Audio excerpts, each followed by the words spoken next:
Stifo. It's recording now, bro.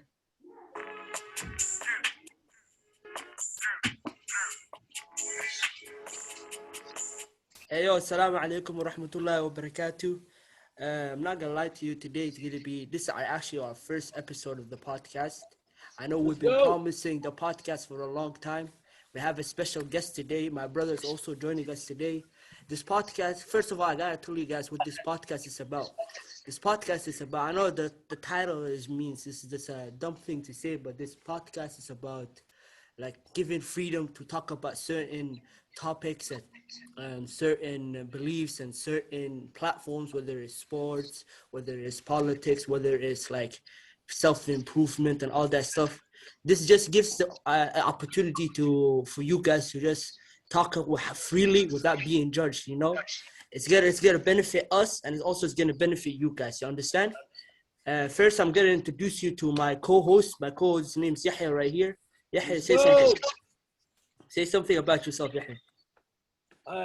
My name is Yahya Tayyib, as Yunus said, and we're trying to improve as individuals, such as my brother and me, because that's all I'm gonna say. Improve as an individual. He's gonna be helping me with all the technical stuff.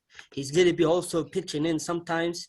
I know sometimes people he stutters a lot, but he's calm, bro. It's all calm, you know. He's gonna learn a lot, you know, because he's my younger brother. So it's calm, bro.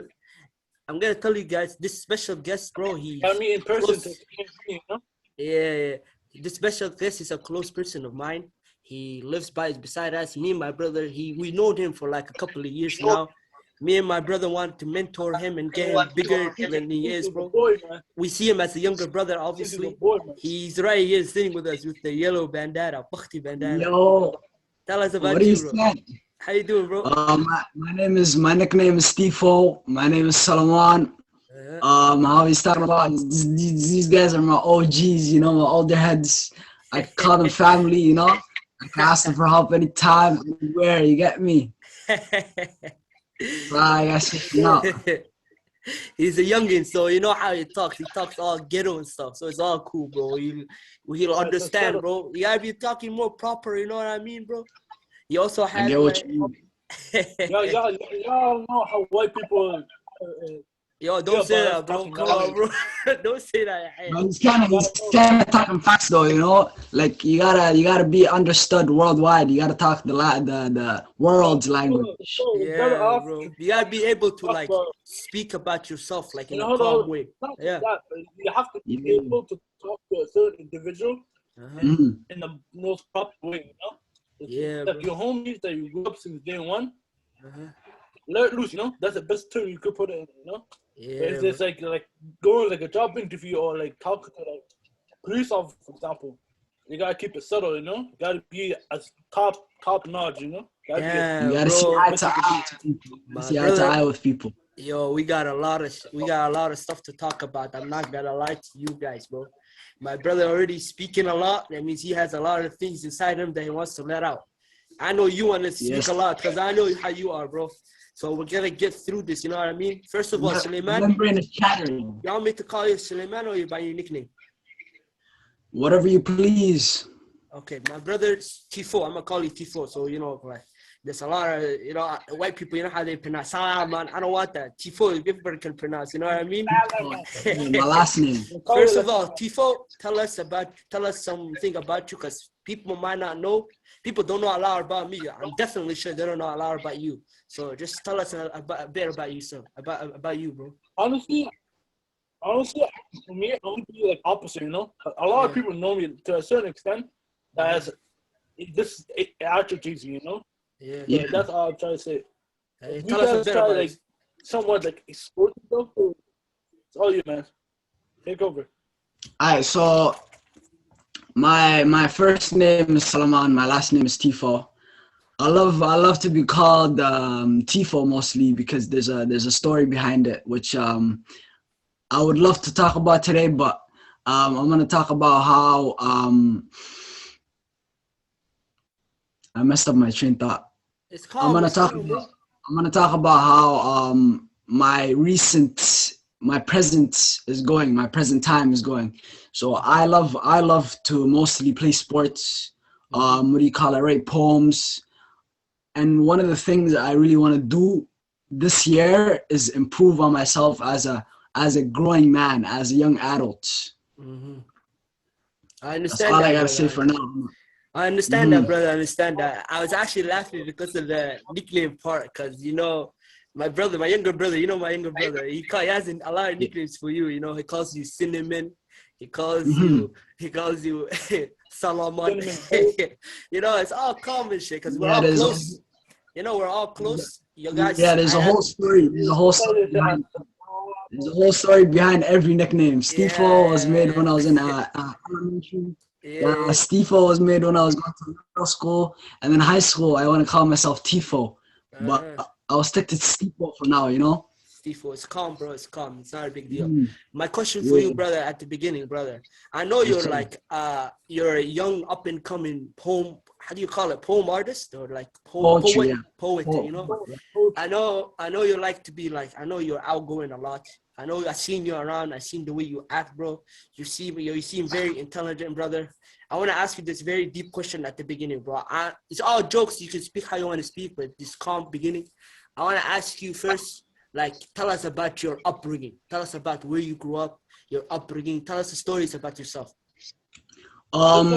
Most people think I was raised here. I was born here because of how I fluently speak and how I carry myself, but most of my identity came from Africa, a place called Botswana, right on top. Yes, that's where I was born, but my motherland is Somalia. Mashallah, mashallah. Same as us. We gotta see the two colors. We gotta wear it on our chests. Yeah, not like the Celtic jersey Yahya is wearing. All right, tell us about more. Yeah, so my upbringing, before I came here 7 years ago, I was born in a place called Botswana, right on top of South Africa. Right. And then I came here when I was 11 or 13, I don't really remember. That's when my life changed as a person. Not mostly for the good at the beginning, but I didn't see it changing for the good in the beginning. But for what I see right now, it has really substantially changed for the better. At first, the first couple of years, 3 years, I was really going through a lot, depression. I didn't know who I was really, because of the massive change in my life. I lost a lot of my friends, a lot of family members that I knew back at home. Now, when I came here, the 3 years that I was, in Canada, I was in Halifax for 1 year, and I was enclosed in my house most of the time, not knowing where to go, what to do. But I really enjoyed the landscapes, the weather was really mostly gloomy, rainy because of we're closer mostly to the ocean, But it was very nice because there's a lot of fishing restaurants. There's a lot of good views of the Mahad and the ocean, And when I came here, I met a couple of my cousins. I met you guys.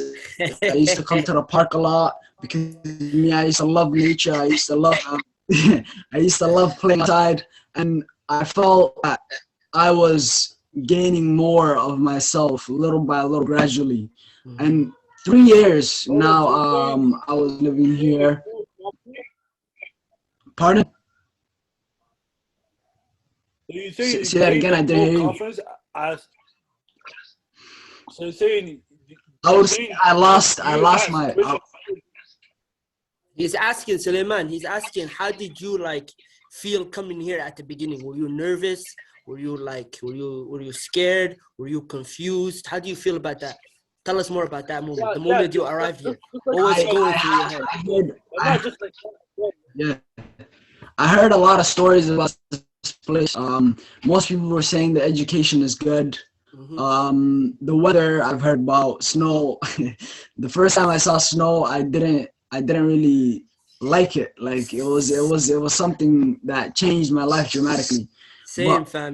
Over the years I got over the years I got used to it. Mm-hmm. You guys were born in around Syria, right? Yeah. Me and my When you brother came were, here, me and my brother were born in Saudi Arabia, but my youngest brother was born in Syria. We all grew up in Syria, so like we're all like we know yeah. like the Arab lifestyle and all that stuff. I wanted to ask you about this question, like environment, how was life in like Botswana? Like I hear a lot about it. I'm not sure how life is. I don't know. Like some people joke about it. Some people like talk in a great way. Tell us life. How is life about Botswana? How is it like?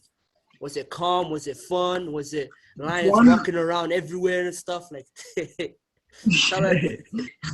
Botswana Botswana is a whole country itself. That has a lot of parts of it. There's rural, suburban, and urbans. So me, in the beginning, when I was born, like the first 2-3 years, I don't really remember, but I really lived in the suburban side. I lived in a place called Francistown.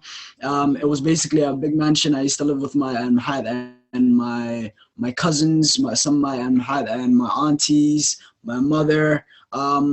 One thing that happened there was I got my first ever injury, as you call it. Was I burnt my hands, both of my hands actually, with hot boiling water. And my mother had to run to the hospital just so she had to run to the hospital herself with her own 2 legs because there was nobody there to help her then, So she had to run to the hospital so she could get checked. And some of my skin was falling off. So I'm really grateful for my mother because she really helped me through that whole year of my hands just getting fixed.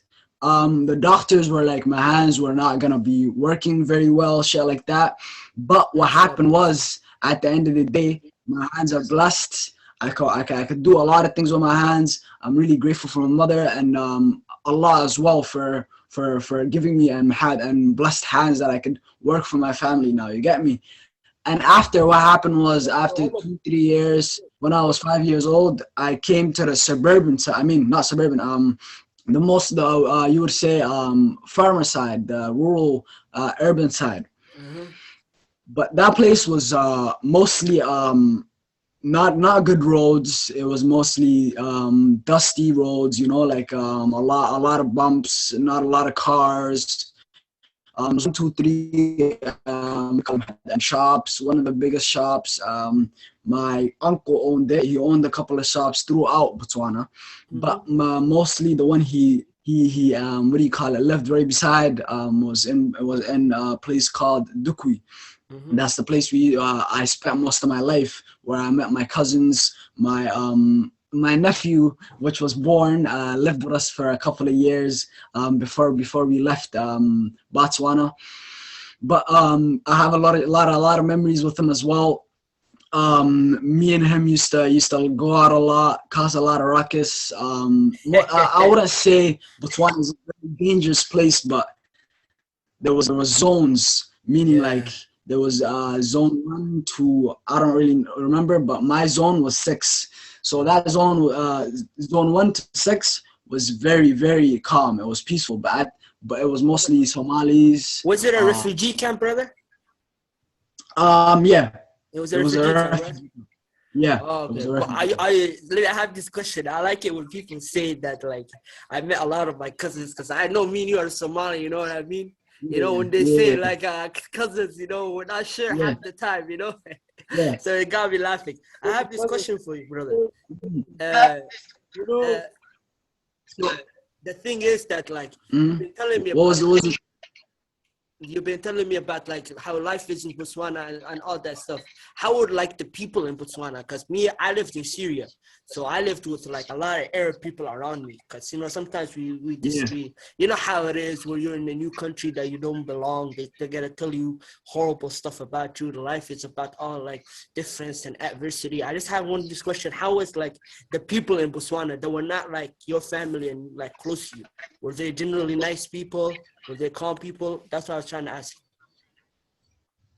I would say Somalia. I mean, Botswana was the place we lived in, the refugee camp Dukwi. It was mostly the people I used to run into was mostly Muslims, Somalis, but there was a lot of other. Mashallah. Yeah, there was a lot of other, and what do you call it?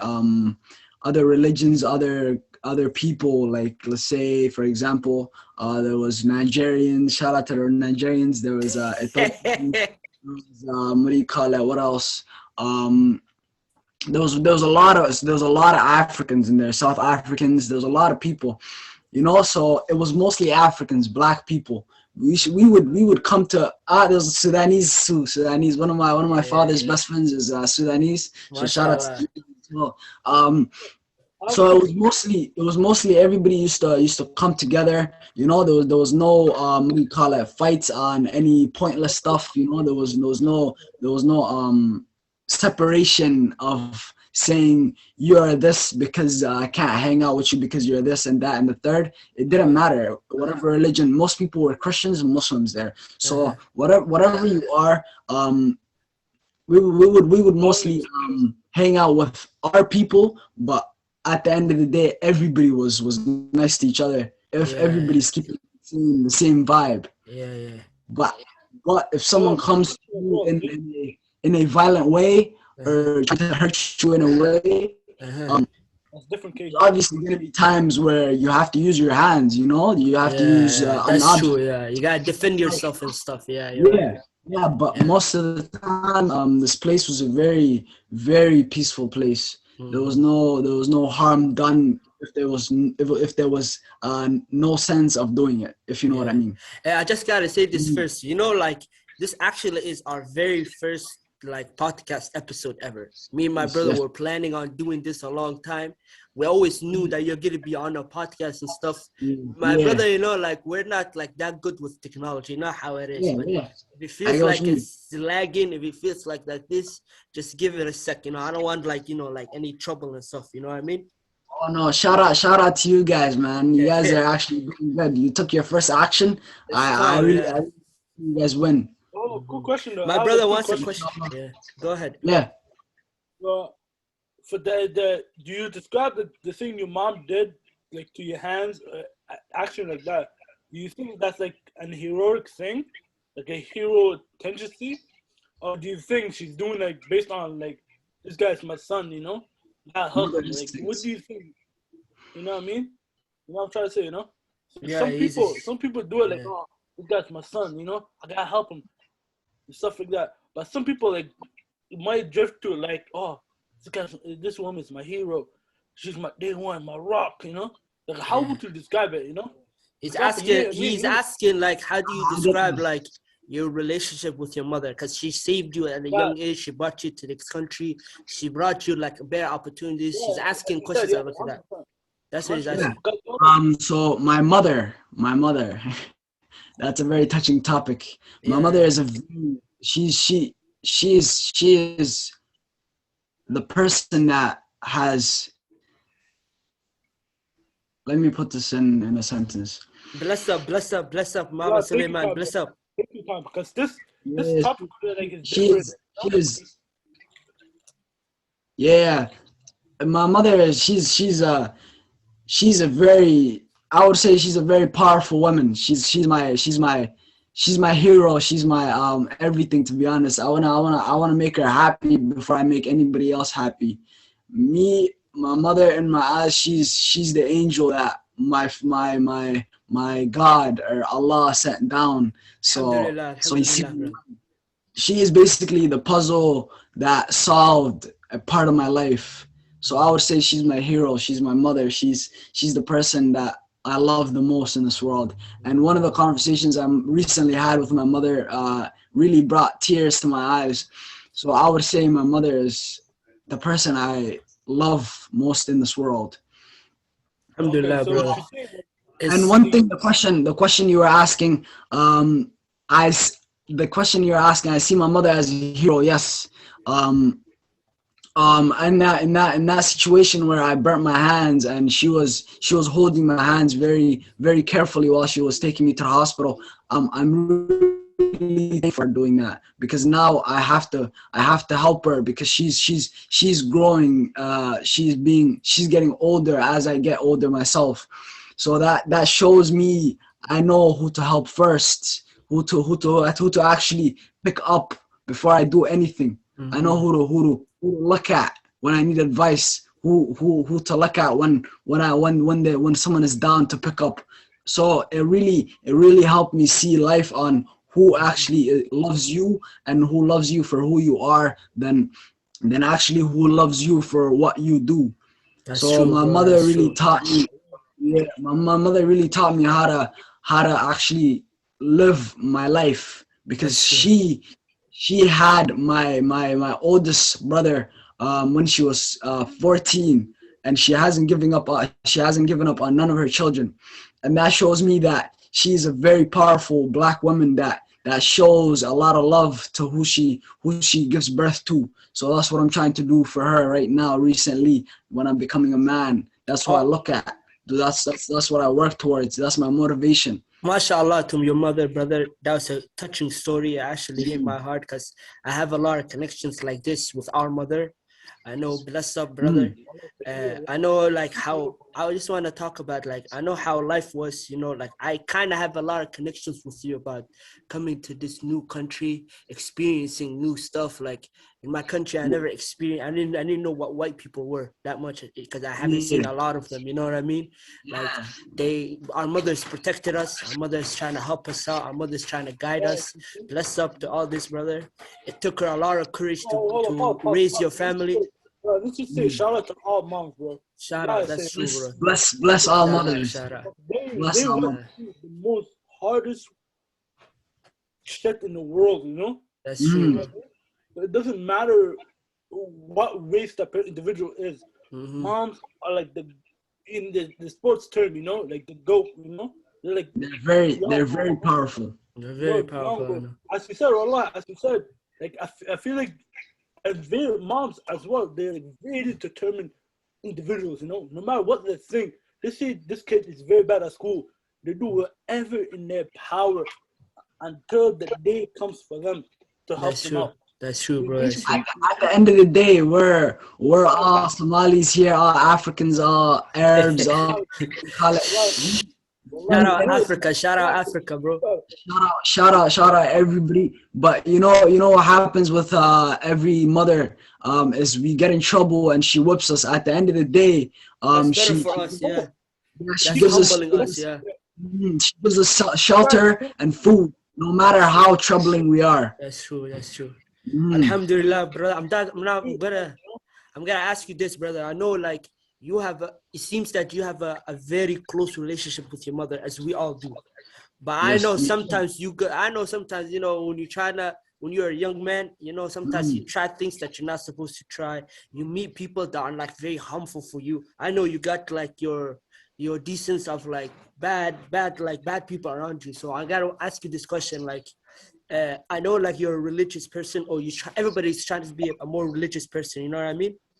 Try to be, yes. Yeah, my question is that, have you ever like felt like your faith in God was deteriorating, or like when your faith in God was leaving, or when your faith in God is like going away with you, That's what I was trying to ask, I know I didn't word it right, but that's what I mean. Yeah, I get your answer. First, let me appreciate you for the other day for reminding me about mothers and how powerful they are before I answer your question. Word up. I know, yes, bro. I know. Yes. And what you were talking about, have I lost my faith in Allah? Have I ever questioned myself? Is there God? Yes, I have. And I was in a very, very, very, very bad situation that I had to ask myself, is there an actual God in this world? Or is there an actual God looking down on us? And the funny thing about that question is I felt stupid 30 minutes later of asking myself a question like that. That's true, bro. It's true. Tell us more. Because what happened was... Why did I feel stupid? Because what happened was I was in a bad situation to the point where I was depressed, and I was hanging around bad people, and I came home. Listen. I came home late at night, Uh-huh. And what I was doing before I was and had committing bad sins. And when I came home, opened the door, what I saw was my mother sitting on the couch. Yeah, yeah. She was half asleep, but at the end of the day, she was waiting for me and watch and before she slept, she was like, "Is my son safe?" Yeah, that's true. And what happened was, my mother was tearing up. Me coming inside the room, the living room. I saw her just sitting there, just staring up. Where were you? And then I asked myself, there is a God.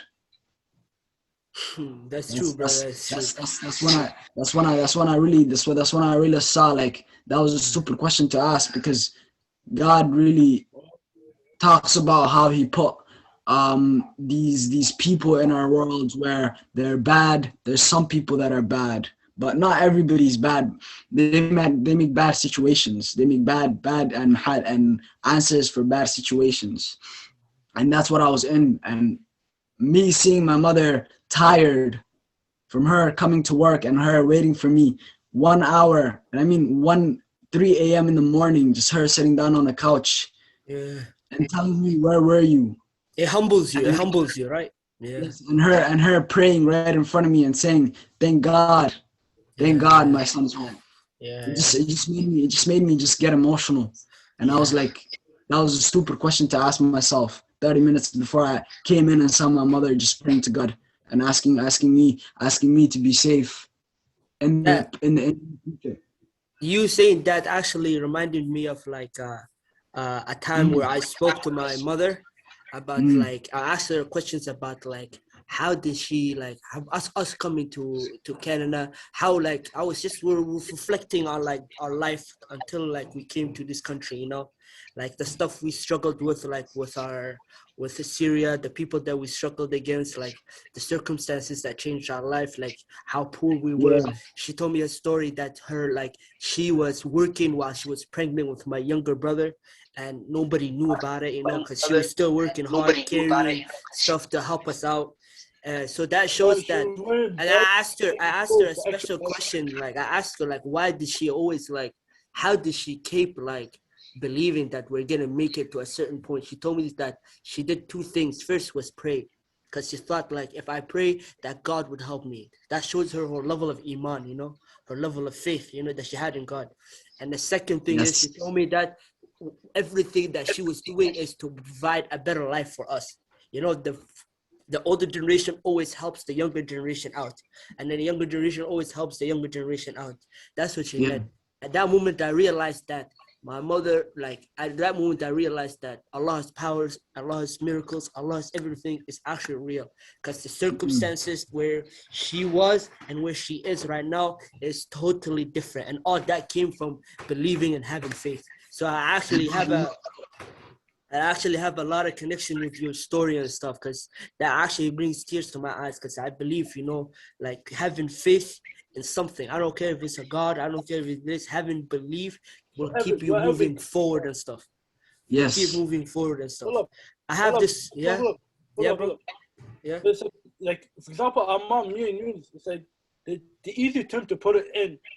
Our mom was praying and stuff like that, and she was having like, when the people that are blind, like blind faith, basically, Yeah, something that could, who knows, it could happen, it you could could not you could happen. call it a pipe dream. pipe dream, that's true, Yeah, yeah, either way, I'm cool with it. yeah, That's, Mm. that's the type of thing, It's yeah. blind faith. You could put it. Do you Anything could believe, do you happen. But believe in, that's the do you believe in blind faith? Like having faith in something that it's like it might seem bigger than it is, like to a it's certain gonna be extent. bigger, but deep down, if I have faith in it, I will achieve it. Do you have blind faith? Yes, recently as well. Yeah. One of my poetries was actually, I have a mentor. Shout out to Mosey. He's one of my OGs as well. I look up to that guy. Bless So up, bless up. Yeah. yeah, bless up. So he really first, before I met him, like a couple of weeks before I met him, I was doing my poetry by myself, doing my own edit, doing everything by myself. Mm-hmm. And when I met him, he before I met him, I was really chasing something that I thought was not gonna reach anything. It was just something out of nothing that's gonna turn out of nothing. That's what I thought it was gonna be. But when I met him, he showed me that there's other ways, there's people that will help you if you actually show your work, you know. And then he taught me how to actually write my poems and do audio with my poems, because the audio really captures people's minds. You know, they listen more than people like to listen more than read. You know, so he taught me other substitutes of how to get your words out there. And I really what do you call it, and shout him out for that, because he really helped me with what I was looking for, and I really see my dream coming into fruition now, just because one person helped me in this world. Bless up. That means that's actually beautiful. That means all your prayers, because I know God knows your intent. God knows your dreams. Yes. He will provide you things that will help you out in the future. He would always protect you. So he realized that you were actually, were you very religious then? Were you actually following the practices then? I was praying 5 times a day, but I wouldn't say I am a religious person to the point where I pick up a book and I actually sit down. I pick up the Quran and sit down for 30 to 40 minutes and actually read the Quran. But I'm trying, you know, every day, 10 minutes, 40 minutes, you know, just read one page.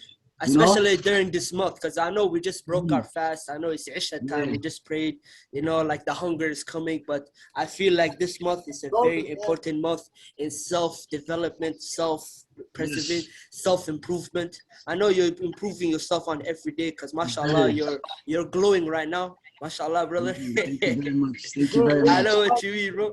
But I'm telling you, I have this question about you. I know my brother has a lot of questions, but first we're gonna ask you questions, and then he's gonna ask you questions, and then you can ask us questions at the end, you know. And then at the end we're gonna plug up all your stuff later. You know how the YouTube stuff is. It's not important, you know. My question is that all these certain events and my belief is every person has their story, every person has their belief, every person has like a goal they're trying to achieve, you know what I mean? Yeah. They have a book, you know. I'm telling you, my question is for you, like, I've been struggling with this idea of like being humble. I think my idea of being humble is like people that face adversities and obstacles in their life become more humble on what they have. That's why I think it's the biggest problem with like people that immigrate to this country. They don't believe that what they have is enough, so they're trying to achieve more, so they don't feel humble. My question is like, what do you define being humble is? Because people say being humble is this and this and this. What's your definition of being a humble person? Humble is not, doesn't mean that you have enough and you should be humble and stop there. Humble means basically you should observe and really look at what you have and not look where I am right now from when I was a youngster, you know, like I'm still 16, I'm still very young, but I'm talking about back in the days when I was in Botswana, you know, still going through shit, you know, like not having food certain times, but you know, I used to be fed every day, you know, alhamdulillah, at least 2 meals a day, you know. But right now I could eat a meal any day I want. That doesn't mean I should stop there. You know, alhamdulillah. But at the end of the day, that means I should appreciate this meal and thank God that I have this meal, and really look at who doesn't have this meal and say, I am at my best. I mean, I'm at my worst at someone else's best. That's true. If you know what I mean. That's true. So what I take as humble is really appreciate what you have and help the needy, and you shouldn't stop at where you at. You should develop not only financially but mentally and physically as well. But you should look at where you came from and who you are better than and who you're worse than, and you should be grateful for where you are, and you should develop from that, and you should be grateful. Who do you think is like, who do you, in your opinion, is like a perfect example, or like someone that you say that this guy is a very humble person and I want to like mentor what he does? Who's that person for you? Because my person is my mother. My relationship with my mother is very important to me, because she is like everything about her, everything. Because I talk to my mother a lot. My father is blessed too. His stories are very Did his exceptional. jobs. His stories are very exceptional. But my idea of being humble is like achieving, like being, like you faced obstacles, being able to overcome obstacles, but at the same time reserve yourself and be ready for the next one. So who do you see as like someone that inspired you to be humble? I know that's a deep question. I'm not about that deep question stuff. I'm just calm, you know? Yeah. To be honest, right now, people that I see humble, one person is my OG. Like this person is very, very, very close to me. He has really seen me throughout when I was very young to when I became who I am right now. And he gave me a lot of good advice in life. His name is I'm gonna give him his nickname because I don't want to give his give him a nickname. It's cool, bro. We know. His name is Lolo. He's a very and person that's on his own thing. He's very what do you call it, and caught up in his own world. But at the end of the day, he looks at everybody and where they are at, and he really gives them a situation on how to get out of the cage they're in and really flourish as the person they are.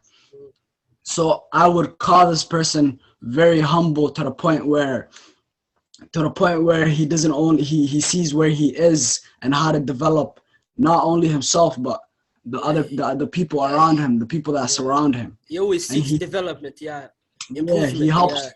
He helps those people not only mentally but physically as well and financially. If I call him up right now and ask him for $100, he will give it to me. He told me about he has a well back in Africa somewhere. I don't remember where he told me. Is he a Muslim brother? He's a very I wouldn't say religious, but he's very well on his deen. He's a very and he tries to be on his deen, you know?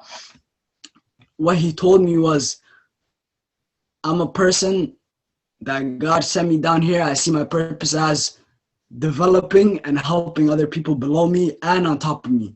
Develop, that's cool, bro. MashaAllah. Yes. Bless him, bro. Bless him, MashaAllah. I know that was a very deep question. I know, and I like the fact that you like always shout people around you out, like you always like give them praises, you know, because some people die without getting any praise, you know what I mean? Yeah. I know some people struggle with like have like a lot of issues in their head that they're trying to achieve. They don't know who to talk to. They don't know who to praise. I think the best like moment of developing, the best moment of improvement is always reflecting on yourself, being grateful for what you have. I know it's a cliche, but people like have to listen to always be grateful for what you have. Always see the obstacles that you overcame, so you challenge the obstacles that you face. No matter how little or big it is. My question is for you, brother. What obstacles have you changed or overcame, or are you challenging right now that you wanna? What obstacles have you overcame right now that you think developed you to become a better person? And what obstacles are you facing right now that you're trying to challenge it and get better at? Recently, the obstacle that I have beat is friends who I should keep around me. And that was really hard. That was really hard because I used to be hanging around people that really put me down, not raise me as the person I am, elevate me, and elevate a lot of people. I used to praise everybody around me. I used to be appreciative, but there was people around me that used to put me down and used to say, "I have nothing in this world. You're not gonna be nothing," you know? So one obstacle I beat was I really put people around me that appreciate me and I appreciate. That's one thing that I beat. One obstacle that I'm going to face in the future that I think I'm going to face is keep motivating myself to be a better person. To wake up every day 3 a.m. in the morning and actually work out and grind my hardest and actually keep going on my day. That is very hard. But that's a I call some of my peoples Just to motivate me. That's a very one thing you said right now that actually like resonated with me is that motivation part. I know because me, my brother, like we had like me, my brother, my brother especially, he is someone that always wants, because he's a very like he wants to be a soccer player in the future. You know how it is, right? He always comes He's and very advises me. competitive. Yeah, he always comes and advises me of ways that he can develop Yeah. like becoming a better player at football and stuff like that. But sometimes that he struggles with, that I used to struggle with, was like the motivation, you know, of like actually working out, the motivation of getting up and actually exercising, the motivation of getting up and actually touching the ball more. What helped you like maintain that motivation?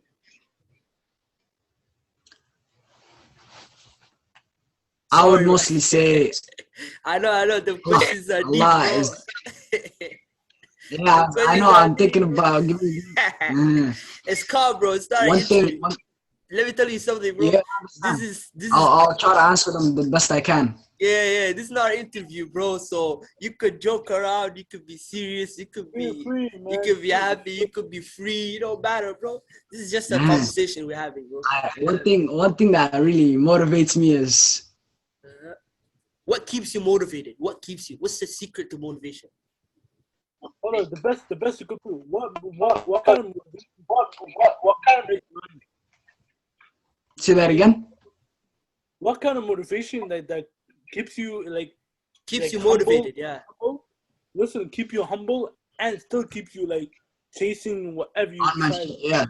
Yeah. So one thing I really watch is how can I better myself from yesterday? How can I be better today than yesterday? And one thing that helps me truly is I really watch how I've really improved daily. And the answer, I'm kind of getting off my answer, but It's calm. let's say, yeah. Bro. Yeah, so you know, so you know the title of this like podcast. What's it called? talk your shit. Exactly. Do what you want to do, bro. Do what you want to do, bro. So one thing. Yes, this morning. Let's say this morning I woke up very late. I woke up at 8 in the morning, and I got off. I didn't get off bed. I couldn't get off bed for an hour. I was trying to get myself off. I was trying to motivate myself because wallah billah, the most comfortable place I would say right now is my bed, and I don't get time just to rest. And people tell me keep resting. And the night before I called one of my producers, one of the people I talked to about my poems and stuff. And this guy, I didn't talk to him for a week, you know, because I found a lot of other people that really helped me grow. So this person used to tell me, "Yo, you're young. You could still do your thing. Don't rush into it. You know, don't act stupid." I was like, and then that guy really put me down to the point where I was about to give up that today. And then so I ended that call. I was like, "Yo, I'm going to holler at you some other time." I ended that call, and then I slept that day. I was really mad. You know, I just slept it off. And then I woke up very late. I called Lolo. Lolo, I call him on the daily just to get motivated. I called Lolo. I told him about what happened. And then this guy told me, "Yo, if you really want what you want for not only you, for the people around you, you have to keep going. Fuck what everybody else says." That's true. Fuck what he says. Fuck what you're thinking. You're gonna have that. If you keep going right now, in the future, you're gonna have that had mentality where you don't even have to call me up to the point where you're gonna say, "Fuck this. Let me go and grab it myself. You know, let me get this day. Let me crush this day. Let me knock out this day." He told me, "If you need any motivation, call me. You know, and don't let that guy put you down. You don't have to call him anymore. Just fuck him." And then what happened was, that's how I started my day. And then right after that, I watched The Roommates. This is another podcast. Shout out to I watched them every day for 5 months. The podcast I watched the video about motivation, and they were talking about how it's really hard to just get off your ass as a 20-year-old, just to get off your ass in the morning and actually work for your shit. So I took that in and said, "Yo, I am 16. I know I'm still young and I have shit to develop on stills. But there's people waiting for me back home. There's people waiting for me here. That's what I like to hear. That's what I like to hear. My mother That's especially. True. That's true, bro. That's For true. my mother especially waiting for me just to get it. Mm-hmm. Just to get it, just so I can obtain to help my family members. That's true, bro. That's true. For me, That's what got me off my ass. Yeah, because I'm actually not that older than you, but I'm considered older than you, but I'm not that old than you. I'm actually 20 right now. Alhamdulillah, I made it 20 years old. MashaAllah. Alhamdulillah, mashallah. I realized that at a young age, that we learned that we got time. The adults tell us that you kids have time, but also at the same time, they tell us you guys are the future. So they don't pressure us to do what we want to do. My thing is I know how you are a lot of kids right now struggle with the attempt to actually achieve their dreams. I struggle with it right now. I'm not sure where I want to be when I grow up, but I know that my main goal is to help out my family. I know that my brother also needs help. My younger brother also needs help. I have two wonderful parents that need help. That's my goal as being the oldest. I have other siblings as well, but we're not that connected. You know what I mean? Yeah. So what you said right now actually helped me out a lot because, right now, this blessed month is about self-improvement. You know how Ramadan is. It's about getting close to Allah and self-improvement and being connected and actually erasing bad habits away. My mentality was in March that I should start doing something that will help me. If I continue doing this thing, it's going to help me overcome something else. So physically, I told you I started running some more. Sometimes I just come back and I just take long runs. So, because I feel like running helps me clear my head. And it actually worked because I started achieving better with my grades and stuff.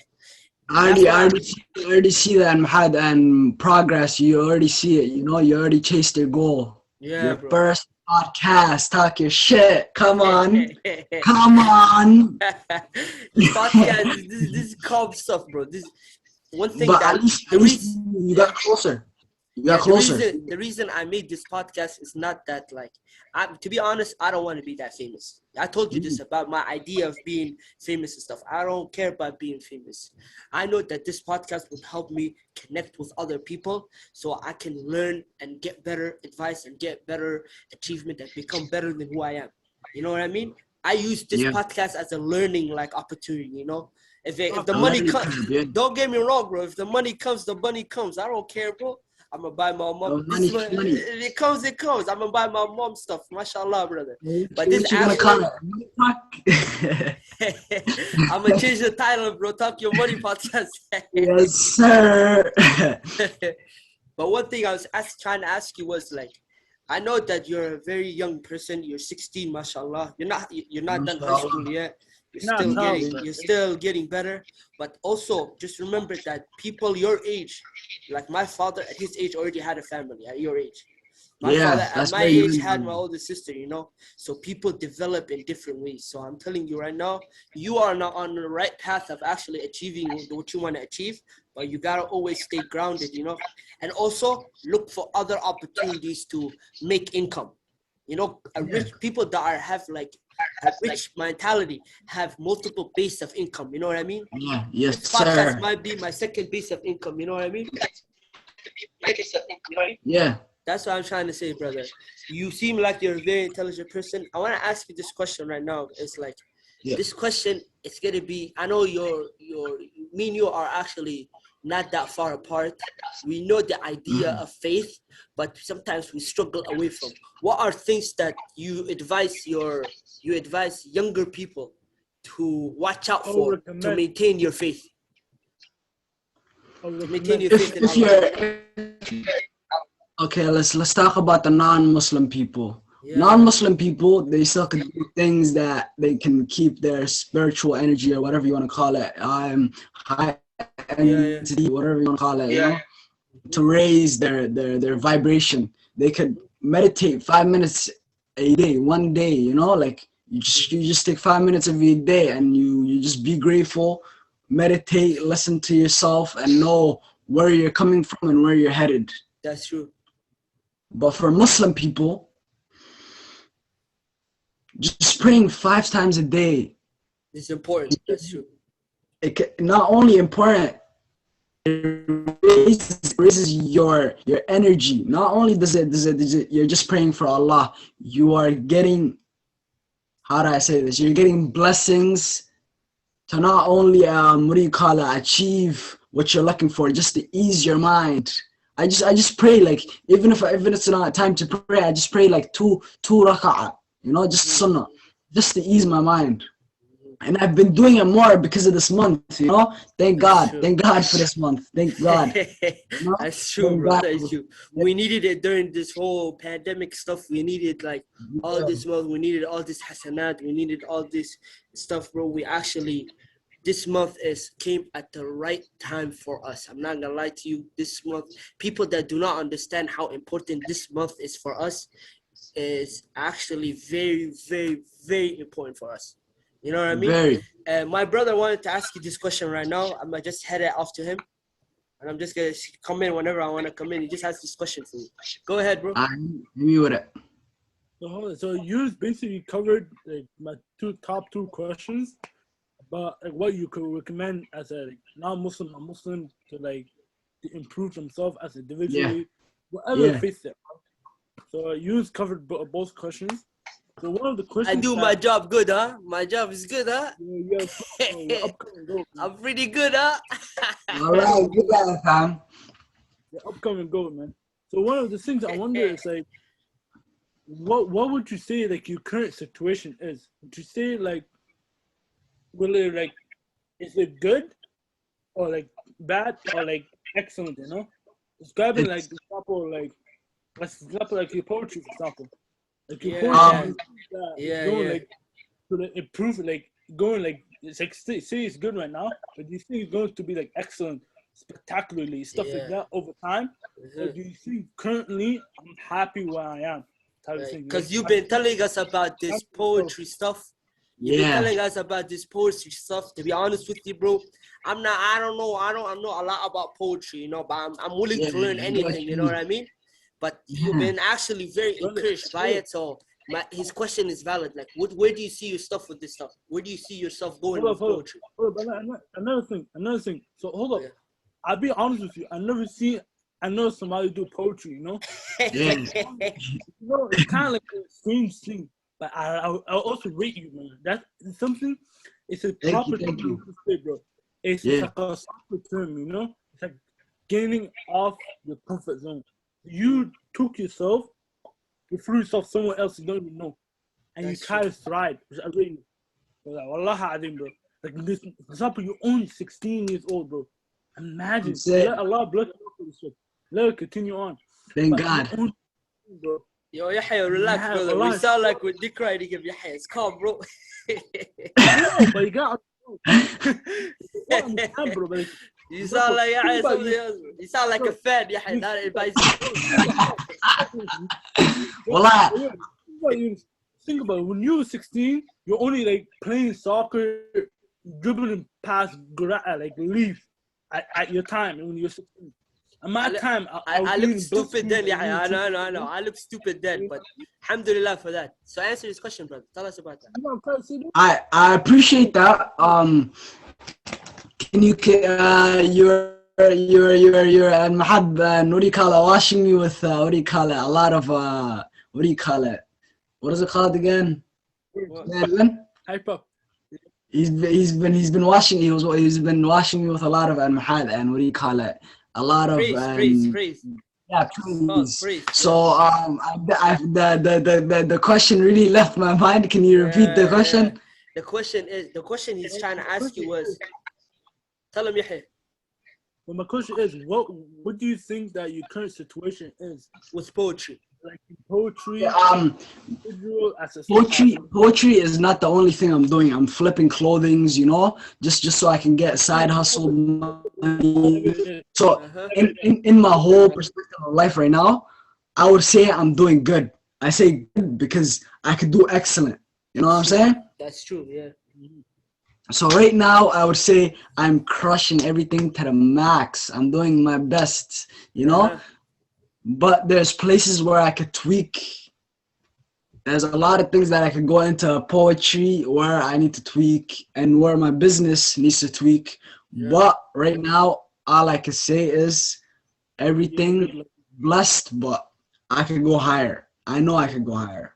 Allah, rate you. Well done. That's a good What answer. what got you into poetry, bro?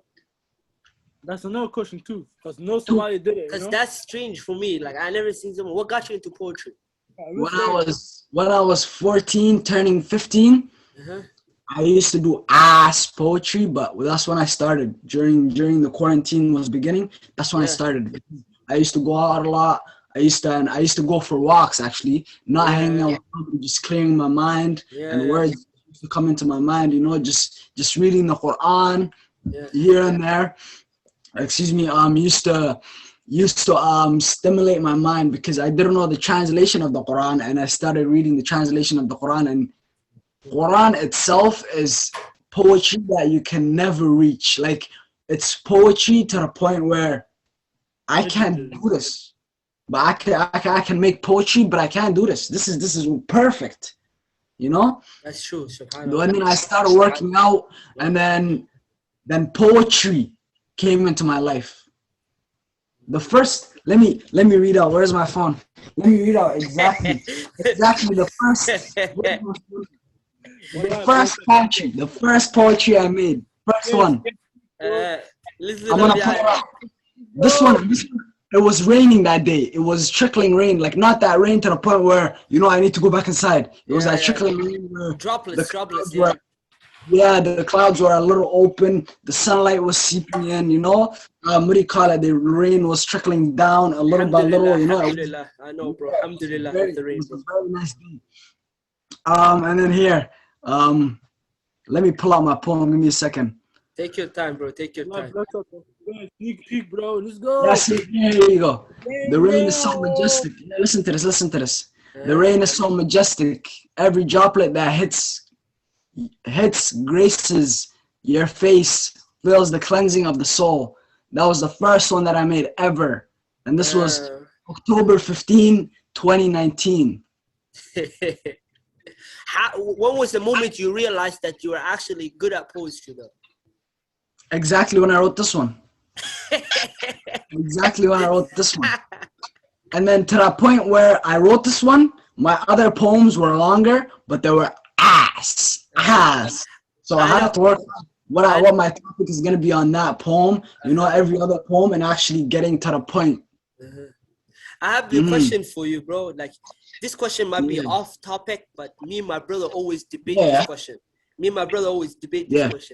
This question is going to be a question where I ask every guest of mine, you know, to come in.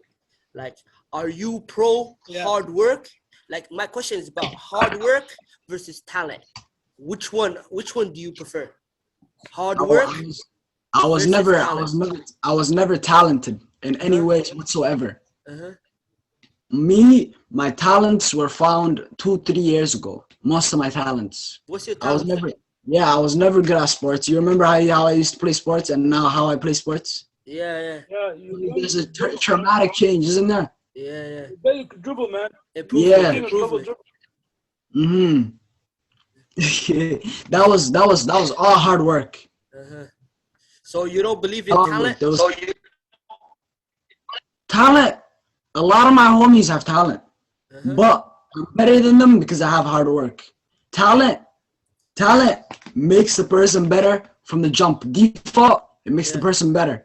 But if they don't have hard work and motivation, they are not better than the hard worker. But my belief is that there's certain levels of talent, you know. There's talent where some guy can just come in. It doesn't matter. My belief is sometimes, I know it's a negative saying, but I believe that sometimes there's moments where you realize it doesn't matter how hard I work. There's always going to be somebody more talented than me. I know people take it as motivation, but that's also not like, I know it's a blessing for the people that take it as motivation, but I feel like that's actually a negative connotation to the word of talent. I think talent is... How would that be? Because we're not perfect. We're all flawed in our own ways. There's people that are better than us, things that we're not good at. You know? Yeah. Now I understand the people that take as in like, yo, there's always gonna be a person better than me. Why would I work hard in the first place? Why would I work hard? That's stupid. That just shows the person's mindset.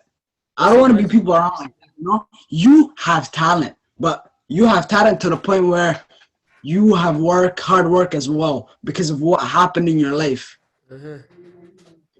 But in Yahya's and Mahad's perspective, he has hard work more than talent. But what would you do? My question is, what would you do at the moments where you realize that like it doesn't matter how hard I work, they get to pick somebody ahead of me, or they get to choose somebody else's song, or they get to pick somebody that's better than me? What would you do when you're stuck at that moment? Because that moment can actually, that's called a challenge. It's not the definition of adversity, but that is an adversity. Overcoming challenges, overcoming like those moments. So I'm telling you, what would you do at the moment where you realize that it don't matter how hard I work, I'm not just good enough? What would you do at that moment? I had that like a couple of weeks ago, but me, it wasn't to the point where if I work hard. You have a busy week, bro. Everything's happening recently, bro. Yeah, I'm saying. You seen that, last week, yesterday, 2 days ago. Whoa, bro. Yeah. Ramadan is bringing you good blessings, bro. Ramadan is bringing you good blessings. Alhamdulillah. Praise to Allah. Alhamdulillah, bro. But I feel like towards this topic, before you said about anything about me, I feel like me personally, I feel like hard work, as you said, I'm kind of like following between you guys, you and Stifo, you know? I feel like hard work no, my bad, let me say, like talent could put you in situations that like, you're like, whoa, like, oh my God, like GOAT level, you know what I mean? Yeah. But I feel like every athlete, if they see a little bit talented, a little bit non-talented, it doesn't matter where you are. But if you, the end of the day, the thing that matters is what you do behind the doors, behind the scenes. That's true. I mean? If you're an actor, behind the scenes. If you're a football player, what do you do on the field? Soccer player, on the field. Who are you as a person? Whatever it is, you know what I mean? It doesn't matter. Let it be. It doesn't even have to be. It doesn't have to be relatable to sports. It's just life and facts, you know. You as a person, you know. Yeah, but my question is like directly at you. What would you do at that moment where you realize that it doesn't matter how hard I work, I'm not good enough? If that moment ever comes, what would you do at that moment? I was talking about a week ago. Yeah. I didn't have it was close to what you're talking about. It was mostly about I was drained to the point where I don't want to work no more. I just want to sleep. Please let me just sleep by myself. You know, like I don't want to talk to nobody. I don't want to do nothing. One thing that happened is if you don't work hard, or if you work hard, there's always gonna be a person on top of you. Always there's a person better than you. That's true. At the end of the day, I look at my own book. I'm like, okay, I did this. I'm good at this, and this is what God blessed me with. So, and this is what I'm not looking at other people's book, but at the end of the day, you have to, you know, just for references. At the end of the day, this person has this better than me, but we have the same things. How can I do better this, but at the same time not envy him to the point where I want him to fail? That's true. That's so true. You know what I do? That's true. I really look at what am I better than him at that I can help him with, and what can he help me with, so we can both. That's true. That's true. But I feel like not everybody thinks the way you are. So you know, some people that are negative in this world that like we're actually, my mother always told me this. She told me that like there's some people in this world that even if they're failing, they just want to fail better than you are. You know what that means? They tell it even if the person is failing himself and you're failing with him. Yeah, they want to fail better than you're failing. So that's something that you to keep in mind, because I know there's some ways that, like talent. Obviously, I believe hard work is important, but I believe that you gotta also be like realistic at the time. You know what I mean? Like sometimes Yes. I know people say, "Yo, achieve your dreams, Oh, think wow, big." yeah. That's true, but you gotta be humble yourself at the moment where you realize, okay, I might not get to this part, but I'll be satisfied if I get this. And if once you get to that satisfied part, you self-improve on that. It's like a stepping stone. You know what I mean? I get what you mean, fam. Yeah. Exactly. Are you very good at school? Are you very good at school? Are you like a good school student? No, no. What? Tell us about that. I try to learn, but at the end of the day, there's things that I don't get, I don't fathom. Because me, when I pick up a book, I have to read it more than once. Even one page, I was like, I don't really understand it. I have two choices: close that book up and fuck it all, or take time to read this book and actually learn something new. Me, I used to have that mentality where, fuck, I read this book and I don't understand it. You throw it away. Throw it away. Yeah. But now it's like, yo, learning one page and actually and let's put this perspective in the Quran, the book of God. I used to do the same thing, pick it up, yo, what the hell? This is another language. What is this? Throw it away.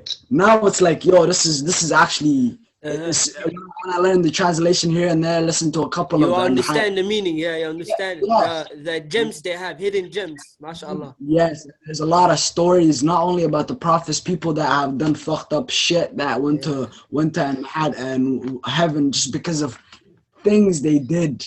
Little things. It shows you the rahmah of Allah. It shows you the mercy of Allah, mashallah. Yes. Wallahi. So one thing is I focus on, and now I'm trying to focus on school more because of I had this business class.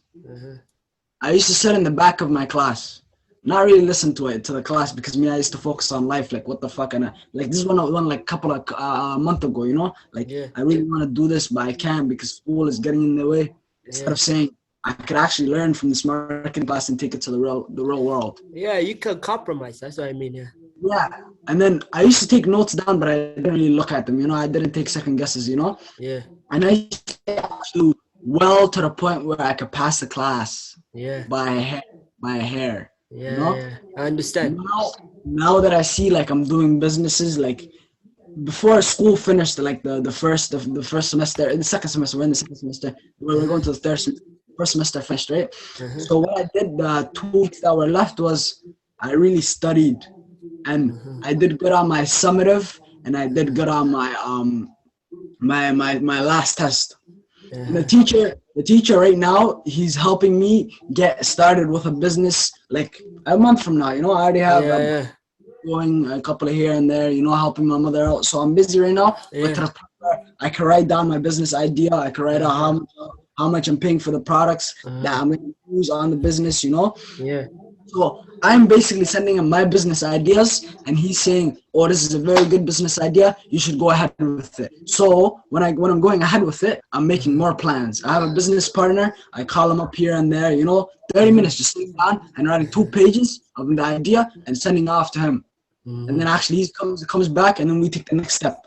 Okay. That's actually very good.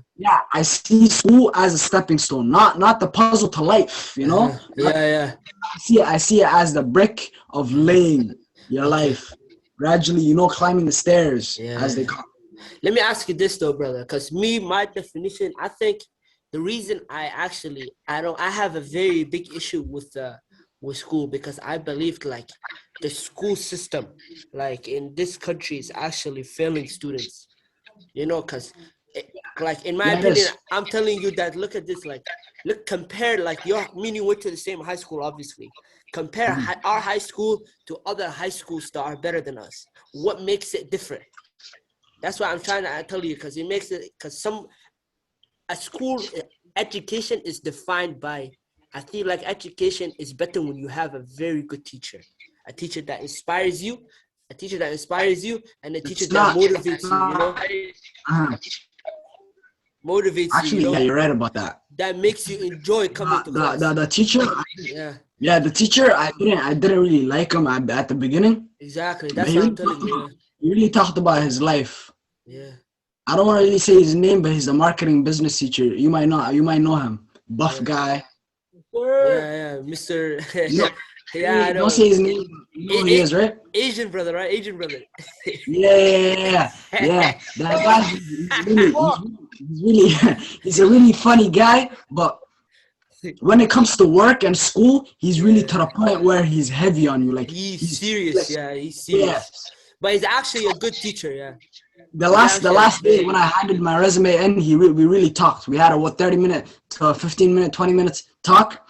We talked about life. He talked about his life. I talked about my life, and then he talked about what he could help me, and I talked about how he could help me better and how he could be a better teacher. Yeah. And he's really a good person if you actually know him personally. He's one of the few teachers that actually take their time, and actually get to know the student, because I had a lot of teachers. I'm gonna be honest with you, I can actually tell you like only 2 or 3 teachers actually impacted me to the level that I actually enjoyed school. And high school is one. That teacher. In high school for me is one, yeah. High school for me is one as well. That's why I'm telling you, like teachers, like bless them. I know their job is difficult. I know they cannot connect with all their students, but they gotta do better. I'm not gonna lie to you, bro. Let me ask you this: like, do you think it's the fault? Do you think it's the fault of the student, or do you think it's the fault of the system around them? I would say most of it is both. It's half and half. If the student is like, yo, I don't want to even go to school in the first place. He doesn't have that mindset where I gotta learn something today. Is that a lack of motivation? Obviously. So what does that like? What does that like? My question is, if you have a lack of motivation to come into school, well, like, obviously all our parents tell us like the disadvantages of not going to school, like, because some of them sacrifice. Our community, our Somali community, how it is, parents and students always struggle with like school and the benefit of the school, because they haven't achieved, like they haven't went to school in their country, so they're giving us the opportunity to go to school in this country, so I think is it the lack of... So what I would say, it's not mostly motivation. It's part of motivation. If the student comes to put his mind in saying, I'm not gonna learn today. Today is just fuck it. I'm not even gonna take that serious. The effect that happens when they put that in their brain is they don't learn anything and they don't connect with the teacher. That's true.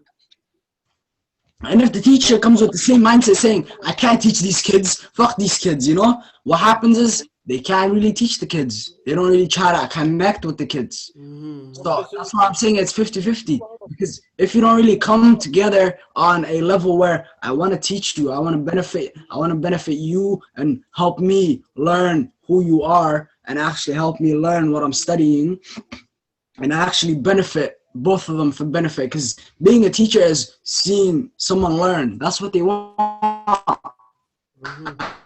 Because they want to learn. They want to learn how to teach these kids, and that will make them even happier because they're teaching the next future. That's like you said, we are the next future. That's true. Hold on. Pause for a second. Yeah. So do you think as you said right now, it's 50-50? Do you think it all comes down to like the mindset of the individual? Yeah. Just like how I talked about, if the person comes to them where you don't want to even teach these kids, fuck these kids. Then if the person actually comes with the mind where, yo, I want to really help these kids, I want to teach these kids, that's how you told me about. There's 2 different teachers. One that says, fuck it, learn yourself, that just writes on the board and says, this is what you need to learn and learn it right now. And there's a teacher where they actually take the time, explain it, and actually not the content, but the quality of what they're teaching. That's true. Yeah. Let me ask you this question, brother. Yeah, go ahead. But also, like, think about it. I think in my case, in my opinion as well, I feel like this thing that it's kind of like a bit of both, as you said, mindset and everything that. But also what you said, I feel like the environment as well. plays a big factor, bro. If the environment, just like environment plays a big factor, but it's not the puzzle itself. That's true. Yeah, That's true. the reason I said that, I agree as well. But the reason I said the environment plays a factor. Like this year, I'm not trying to sound like a racist person or anything like that. But I feel like this means Let him talk. Go ahead, bro. Go ahead. School, for example, like that's dominated by like white people, or dominated by white people, especially. Let's just say that. For example, like let's just say, for example, Controversy. Like, a call to you or something like that. The most So you're talking about if a kid right now goes to a white school, he's white himself. No, it's not just that. I'm not talking about that. But I feel like it's kind of that's what I'm leaning to. But I feel like a student like for example, a student that grows up like in a public school, like an environment that means diversity, stuff like that. But that can also benefit them, Yahya. Diversity can actually benefit you too. In my case. I know exactly what you're talking about. Let me explain. So you're basically saying if this guy goes to public school and he has a lot of diversities, black, hood niggas, and white, little puny and white kids, very humble suburban kids. This is the same thing.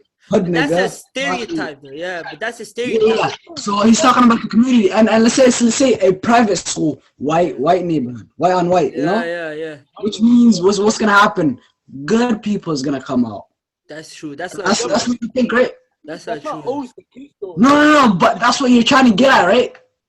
Yeah, I agree. Yeah, you said So let me explain. Basically, the community doesn't fucking matter. Doesn't matter, That's just a stereotype that social media I was raised in the worst places. You were raised in the worst places. I would say, as a person, I would want my kids to be raised in a place where they're toughened up, but they learn as well. Yeah, where they face adversity and they actually overcome it, because that actually develops a person. Adversity develops people, bro. So my definition is that just because you grow up in a public school or you grow up in a private school, that doesn't define who you are. The adversity you face and the challenges you overcame defines who you are. That's what I mean. Also, I agree. Y'all saying just pure facts. I rate you guys. Yeah. Do you think as well? Do you think that plays as an individual character as well? Because me personally, I met people that are naturally assholes. Yeah. They try to say something nice, but they mean like the opposite. You know what I mean? Those are the people you stay away from, bro. Those are the people you stay away from. I'll try my best to stay away from them. Yeah. But it's still like we're a lot of people on the planet Earth, man. Yeah. Do you ever watch the movie like Dark Knight? No. You ever watch the Dark Knight? It's like a Batman movie. It's like a Batman movie. Yeah. The Joker, one of the famous lines of this movie, you could search it up. It's the Joker line. He says, when Batman confronts him, this guy said, like, there's some people in this world that just want to see the world burn. It means there's some people in this world that just want to see you fail. That's true. But that shouldn't stop you from achieving what you want to achieve. That should be motivate you to prove them wrong, bro. Because there's gonna be haters. There's gonna be haters wherever you go. Bro, always. Even the most our angelic person in this world, Nabi Muhammad, the Prophet Muhammad, had haters, bro. He had haters. Yeah. More haters than followers than we actually did. So imagine that if he has haters, Yahya. If the Prophet has haters, and even in Christianity, Jesus had haters, bro. Yeah. What would happen to you, bro? Yeah. God, take care of yourself, bro. My nigga, yes. Yeah, let me continue with my questions as well. Yeah. But we all started in one question. I read this because one question started with one question, and we went different ways. Collateral damage. Yeah, bro. Another question I have. Do you think like in the future? Do you think who knows? God knows what happens in the future. Do you know like what you're doing currently in the future? It's like could get like, for example, like another version of income as you said, you know. You see, Yeah. I still extend the poetry. Oh, I'm good at poetry. Bam, bam, I'm improving. Yeah. Couple dollars here and there. You think to a certain extent that you could like, in the future, you could live off poetry, for example. Live off. What he's asking is. Yeah, I got it. Like in the Yeah. future, do you think that you're gonna be able to live off your dreams? Yeah. Yeah, What he's- basically, that's the that's thing, a yeah. great question. Yeah, the person I look up to is Kanan. You know Kanan? Wavy flag. Yeah. Bro. He started with poetry before he did singing and all that stuff. That ass? And he's a legendary. He posted on Instagram 3 times and he has 7 million people following him. No way, bro. So me as a person I want to develop to a point where I get to that point. But in the future I can't comprehend. Yeah. You can't I will do comprehend. what I can right now to get to that point. Stepping stones, that's true. Stepping stones, So, that's true. inshallah, that happens. What God wills. This actually gonna be the last question on this podcast because I think we're gonna be running out of time right now. This question is gonna be very important, bro, because this question is actually something that harmful and also something that's beneficial at the same time. This question is about. I'm saying this one. Yeah. No, it's not harmful to you, but it's gonna be harmful of like how the thing you do with this question affects you. You know, what is your stance on social media? Yeah, because you can ask us right now. Because me, I'm not gonna lie to you. I'm gonna be straight up. I'm against social media because I think social media is like it's a form of corruption. You know what I mean? What about you, Yahya? Are you against it or with it? I'm against social media, bro. Honestly, wallah, I'll be honest with you, but for me, I experienced the opposite. I feel like me personally, to like, for example, like, as you said, I'm trying to be as a professional soccer player. He's pro social media, that's written on me, you know? Yeah. Inshallah. Allah knows, inshallah as well. If it's written on me, I'll go for it, you know? So you're saying there's benefits to the point where you could get your name out there. Yeah. That's what he's meaning, yeah. For example, like, I'll be honest with you, I told you this the other day. Yeah. There's a soccer agent that is all in Italy. I showed her like a shitty video, most shitty video, but at least it's a video that's me playing. And he said that he saw potential in him. You know what I mean? That's what he said. Wallah, I think if this pandemic wasn't a thing, I swear to God, you also know. Yeah. And I believe that my family will let me go to Italy and actually see my opportunity, you know? Yeah. You know what I mean? But a lot of factors like pandemic, stuff like that. So let's not get off the question. You think it's a benefit? To a certain extent, yes. Okay, Yunus, you think it's fuck it all right now? It's negative. I think that social media is like a corrupt like form, a corrupt platform, bro. There's also benefits to it, obviously, where you can actually start a good business. It's kind of hypocritical because I'm using the podcast on social media, but I'm using it for a benefit. I don't have a personal social media anymore. I got off Instagram, I got off Snapchat, I got everything, you know what I mean? I feel like social media corrupts like the young mind because there's a lot of issues in this world right now. But my thing is I can connect the young person doesn't really have anything to do, or unless they're just scrolling. Yeah, I like this picture. Yeah. But my thing is like social media like has a lot of like negative implications to the young mind, you know? Because there's some like obviously look, there's like body shaming. Where does that term come from? Mostly from the internet, bro. Exactly. Because people shame each other for bodies. Listen, the thing about body is some people will call a sexy person, they don't look good, and a fat person beautiful. That's what I mean. That doesn't mean, bro. I know. You know why? Yeah, listen to this. This is a very good one. This is very hard an answer. A young girl was in an elevator with her mom. Yeah. She saw this very abnormally overweight man. Yeah. And she was scratching her head looking at this man because this man was so fat to the point where she never seen a person like this. Yeah. She was like, I she had her mom. She's like, why is he so fat?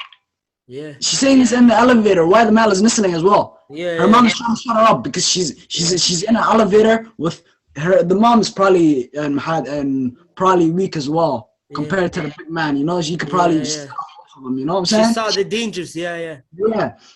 So she was like, shh, stop saying that. Yeah. But at the end of the day, there's these social medias, there's these adults that are saying overweight people are beautiful instead of saying get up your fucking ass and go work out and go lose some fucking fat. Yeah, improve yourself, you know? Yeah. So a little kid knew that being fat is what the fuck? Unhealthy. Yeah, this is weird. Like like this is not a regular human being, you know? It's me. This is actually a sign of like where the world is coming to right now, where things that you used to be ashamed of, back in the day, is being praised right now, like in this dunya, you know. So this actually, I know. Mind-boggling. And I think the root cause of this is because of social media. Social media protects things like this, bro. That's why I think social media is harmful. The root of cause, it's the devil. Because at the end of the day, they said, yeah. I feel like when you just said that, it's kind of like also a bit of bias. How's it biased? I feel like it's also plays. It's not just social media, bro. It's life factors, man. Because the people, as you think about it, the people you hang out with, it's the people that will make you how. Bullshit. You know what I mean? That's not. I don't think that's true, bro. I know I understand your opinion, but I don't think that's true. He's very right. I take that back. That's not bullshit. I take that back. Yeah. I take that back. Yeah. Listen. Example, just say we'll call it the word that gangbanging, for example. Yeah. Take the word gangbanging, for example. Okay, keep going. You know what the title of the next episode gonna be? Yahya got cancelled. Yahya got cancelled. Yeah. Alright. The word gangbanging, example. Mm-hmm. For example, that's particularly that word, the gangbanging. To a certain extent, like for guys, or mate, I'm getting pussy, you know, like I'm getting my smackdown on, you know. I'm getting my rumble on, you know? Yeah. That's different, you know? But towards females, it's dangerous, I know. Stuff like that. Yeah. It's kind of so weird. Because that's a perfect example that I'm saying. Like, for example, people you put yourself into, it's a choice people make. Yeah, who you surrounded with can affect you. That's true, yeah. Perfect. Yeah. Perfect. If you put yourself with ghetto people, gangbanging, my God, down, you know? It's gonna show you the way you are, yeah. Show you true character. Another example. Look, I looked up. I looked up. You know, quote Kyrie. You know, look. He said he literally said the word, that N-word, nigga, should not even. We should not say as black people. Because that reminds us of the bad things that happened to us. That's true. Yeah, that's a point. I opened my eyes. Did you hear the news about Kyrie, bro? They're saying that he's converting, bro. Islam. Inshallah. Yeah, he's been doing process like some similar. I'm not sure if it's true, bro. But he's been doing some. I'll be honest. Alhamdulillah, that's good. But this is kind of a bit of off topic. Yeah. But the main thing I'm trying to say is the word N-word, like nigga or like nanga, you know, or whatever you could pronounce it as. You know, to a certain extent, it's kind of bad. Well, I'm trying to stop using it. I'm trying to research for a bunch of vocabularies, you know, like cracker, what's name, redneck, stuff like that. That's all wrong. You know what I mean? That's all wrong. Yeah. That's what social media does, though. That's what social media does. To be honest, I get where you're coming from, but you know what social media is, my nigga? You don't really know everybody on social media, and you don't know attention. You don't know. I agree with a lot, 100%. I agree. So if a nigga, if a guy says nigga, he could say nigga to his homie, cause my nigga. You get me? But you can do it in a way that, to be honest, you wanna show aggression. You know, I have more power than you. You say nigger. You get me? Yeah. Yeah, But to the young mind, but my thing is, to the young mind, they don't know the implications because they're young, you know, their minds are developing, you know what I mean? Their mind is developing, you know, so they don't understand the implication of the word. They just say it for fun. So, you know, that's what I'm telling you. Social media is bad for the young people. If you're older enough, social media is corrupt. It's a corrupt ideology. Let me explain my side now. Social media is corrupt to the young man, to the young person's mind. Yeah. Tell us about your To the man or woman or girl or boy that really has something that on this thing. Like let's take Yahya for example. Yeah. He wants to show the world his soccer skills. You get me? Like, let's take me for an example. I want to show my poetry. I want to show good vibes. You see, I have something to do. He has something to do on social media. That's true. Yeah. But kids, all they're doing is swiping up and following negative, good, depending on who the person is.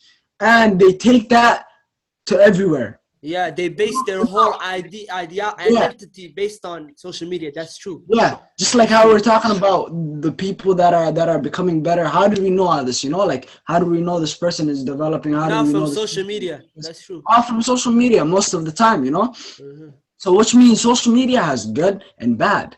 You just have to know how to separate it. And obviously, kids that's true. Separate it, you know? Yeah, but my belief is there's supposed to be a limit to it, though. There's supposed to be a limit to it.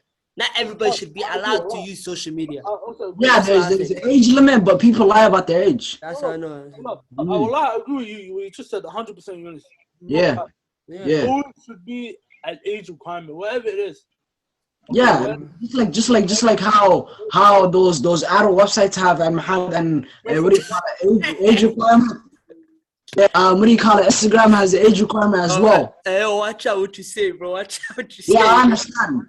I'm trying to use professional language. You get me? No, it's Talking Shit Podcast, man. You could do what the fuck you want to do. I know, but we were talking about religion and then we're bringing stuff like this up, though. It's kind of... It's calm. I know. It's calm. Yes, sir. Another example, I feel like me personally, I'm between both of you guys said, but the thing I thrive more is how the kid is raised. Example, if the kid is raised, his dad was 9-to-5 jobs, having like a lawyer, his mom was a doctor, something like that. Imagine like a kid like that going on social media. I don't think that's always true, bro. Listen, for example, I like because me and you were raised with like most of the time. Yeah. Yeah, I like movies, you know, particularly like this name, High School Musical, for example.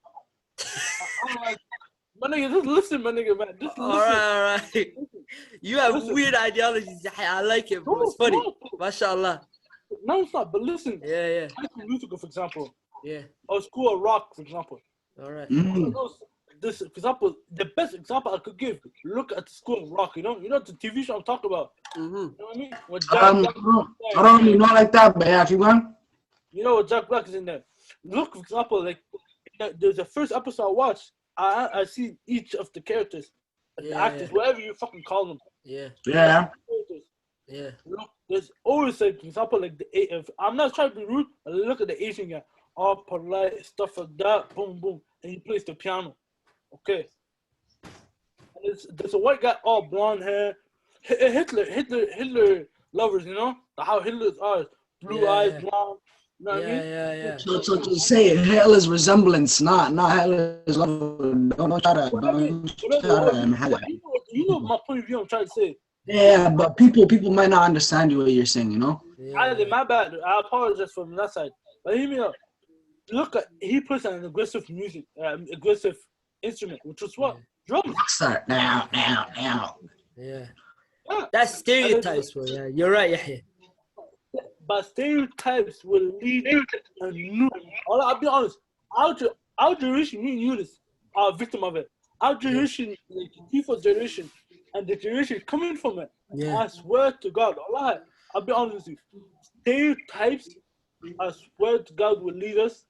Can lead us for a very, very dramatically a bad curve. You know what I mean? It could lead us to our downfall, humanity's downfall. Wallah, for sure. Look.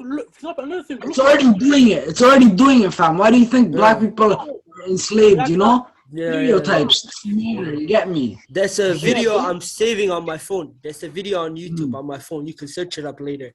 This video is called like why does the world like? It's like a historical channel on YouTube. It shows you like how black people were perceived throughout history, and it says like black people were perceived in a negative connotation through entire history. You know what I mean? That's video in a negative way. Yeah, they were perceived negatively throughout history. That shows that there's underlying stereotypes that every person is, but you gotta overcome it. So there's always a pros and cons to everything. That's life. This dunya is not about enjoyment. You know what I mean? This dunya is not about enjoyment. This dunya is a test. Yeah. This dunya is a test. You know what I mean? Yeah. I have a question for you. But I feel like, as we talked about earlier, there's always people that's trying to make you fail, like lead you to fail. You know what I mean? That we talked about earlier. But the hard part is the younger generation, back to like it's named how social media should have an age requirement or anything like that. It literally deteriorates or literally disables the mind of improvement. Self-improvement. That's as true. you guys said, we get that over time. When we get older, look at you, especially you. Over time, you see, I have to self-improve. And I'm trying to self-improve as well. See, for example, he's trying to self-improve. But we got there, I swear to God, we got there in a very bad age. We should start that way. We're still young, bro. Don't doubt yourself. Still young, Yahya. My nigga, our fathers are still kicking it, and they're on their 60s. They're still kicking it, making more babies. My nigga, we got time, bro. We got time. Develop improvement, Yahya. The thing you're not understanding, improvement and development is something that can come in any time. The realization of developing, the realization and reflection of knowing that, I'm gonna get to this point, I gotta improve myself. That can come to you at any life form. That can come to you at any time in your life. Let me elaborate on what he said. Let me elaborate on what he said. Yeah. There's a destination you want to reach. Yeah. Your goal. So let's say is this big, your destination. You have to take 1-2 steps to get it to it, right? Let's say you're hungry. What is your destination? To the kitchen. That's true. And you have to take action to go to that kitchen. Yeah. You get me? You get me? I elaborate on all you're gonna understand, Big John. Let's say for it even says it in the Quran, you know, because like Surah Al-Fatiha, what does it say? Like Sirat al-Mustaqim, the straight path. Yes. The path is gonna be always, the shaitan is always gonna come through that path. But you gotta be persistent with your faith. You gotta be reflecting on yourself on how to get better for you to get straight to your goal, straight to your path. This life is only a test, Yahya. This life is only a test. Don't sweat anything bad that's gonna happen to you, you know? Okay, hold on. Listen. Yeah, I'm trying to finish the podcast, bro. Come on. No, I really want to understand, bro. That's how it is. That's my version of self-improvement. I want to understand the best I can. That's true. Yeah. But do you think that it's like self? Yo, watch out with my glasses stuff, bro. Watch out, bro. That's my glasses case, bro. Watch out. Hold on. Listen. Yeah. Last question. Yeah, last question. Okay. Let's go from this topic. No. Don't end the topic, my nigga. You probably had a good question. Go. Go ahead. My bad. Go ahead. There's two things. I have like 2 factors, right? I don't know how I'm doing this. 2 factors. Go with one. The best one you have. First, I feel like it's inner conflict, you know? You know what I mean? So like certain like example, like we all gotta be honest. We're all not perfect. We all have flaws. 100%. The only thing that counts is the you had it in your mind to try to do it, you know? Yeah. But life is different. All flaws and stuff like that. Yeah. But I feel like based on the flaws, that it could like play a factor that is named that inner conflict inner rage, inner stuff.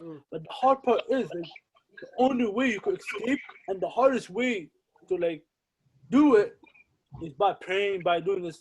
At the same time, the Oh, you hardest. mean that voice that false? That's another thing. It's inner. Every human has it. I have it. My mom has it. Your mom has it. And it's, they all have inner conflict. That it could be bigger than it is. It could be smaller than it is. Yeah. Let it be. Like, it's the small things that I mean. The small conflicts can go. Yeah, that's true, bro. That's true. Oh, that's okay. That's true, bro. That's true. That We can get to all that stuff, bro. Answer the question. What he did was he had a question and answered himself by elaborating on the question cool, he had. That's cool. That's cool. You answered your own question, bro. Yo, actually, listen to this. I didn't forget, but Listen to this. Listen. Yo, but I know, but listen to me. Yeah, listen to me. You know what's something that's funny about you, Yahya?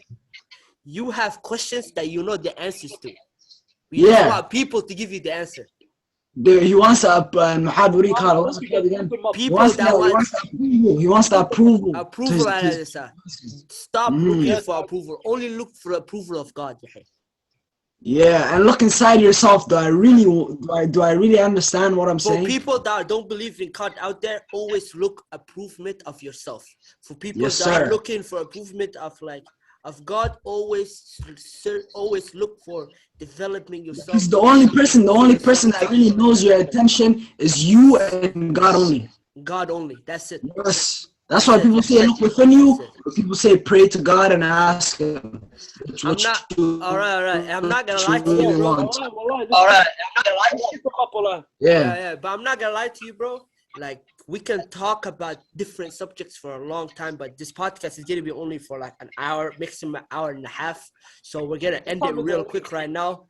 Just for this thing, bro. I'm gonna ask like each one of you guys like one thing you guys want to this month is Ramadan. Obviously, we're all fasting, alhamdulillah. How you doing with Ramadan so far? Pretty good, right? Wallahi, blessed too, right? Blessed. Yeah. We're all gonna develop. We're all gonna get just searching for self-improvement. You know what I mean? Right now, my question is for you. Like, tell us one thing that you're trying to improve on during this month. My religion. Each one of you guys.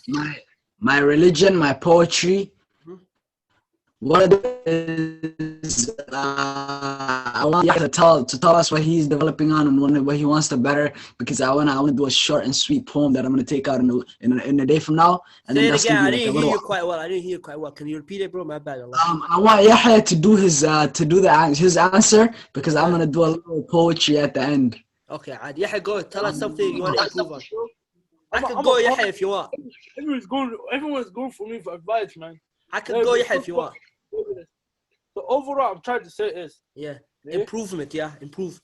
My improvement, I want to improve, as all of us said, improve as religious wise, praying 5 days a week, 5 times a day. Let it be 10 days, 10 days a day, whatever it is. 5 days a week, 5 days. You know what I'm trying to say. Yeah. And as those two, and the second thing is to improve as a human being and improve in my craft. That's true. That's the only thing I care about. Yeah. For me, I wanna improve. Listen, family plays a factor for me. That's true. But the main thing that matters for me is at the end of the day, I get judged alone.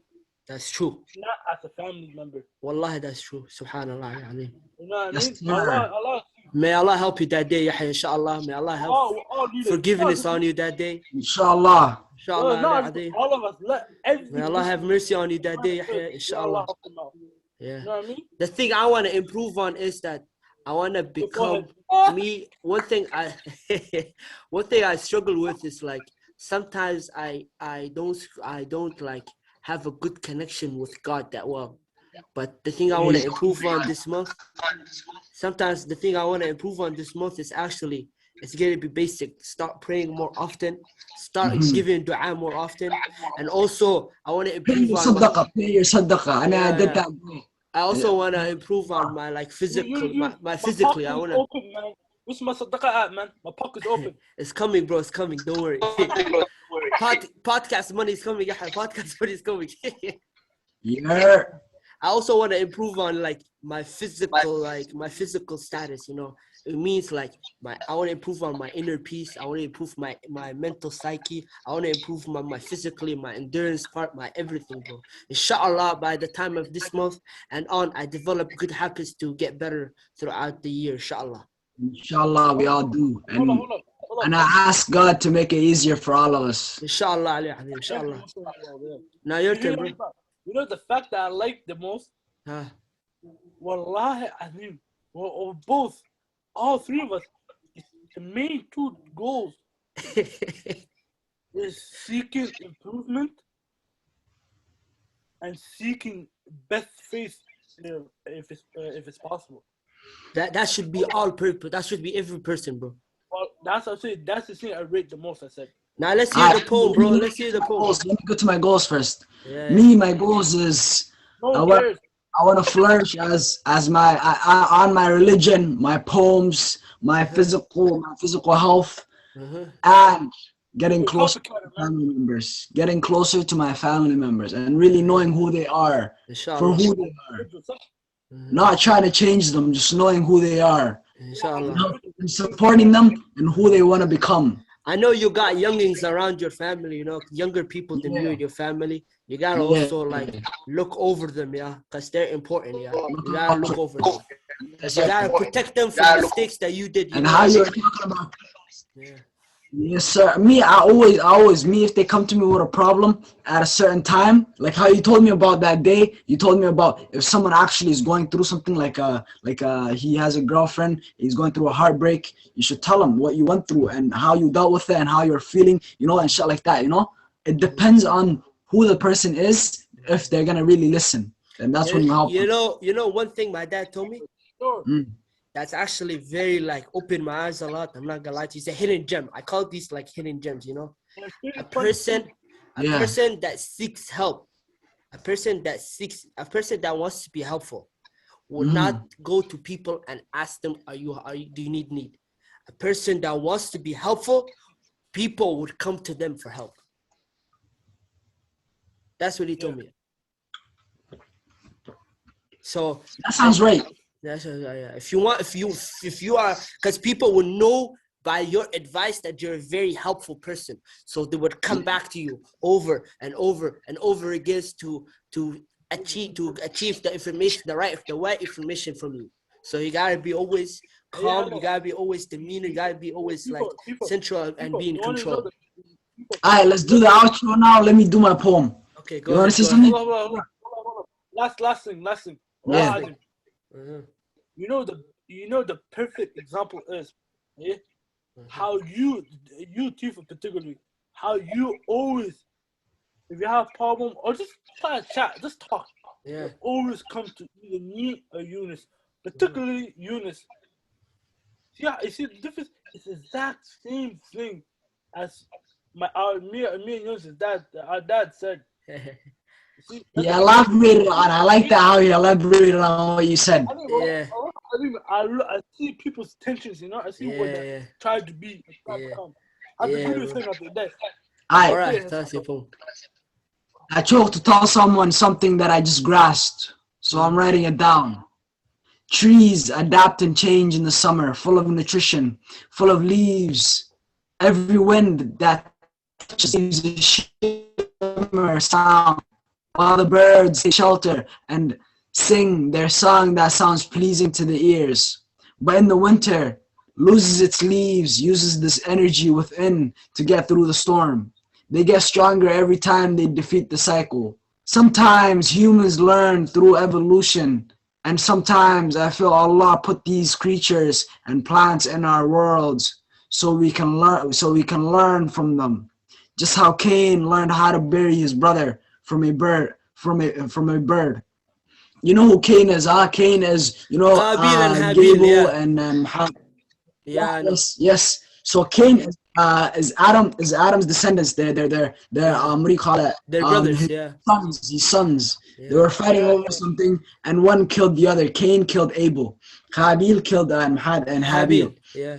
Habil, yeah. So what happened was he went to find how to bury his brother. He was carrying his brother for a couple of days, and he didn't know how to bury because nobody died then. Till he was the first person that killed Mahad ever. Committed murder, yeah. And then Ever. Yeah, so God sent down a bird to the two birds that were fighting, and then after that one killed the other, and what happened was it started digging with its beak, and then after that it started burning. Yeah. So what Cain did the same thing. MashaAllah.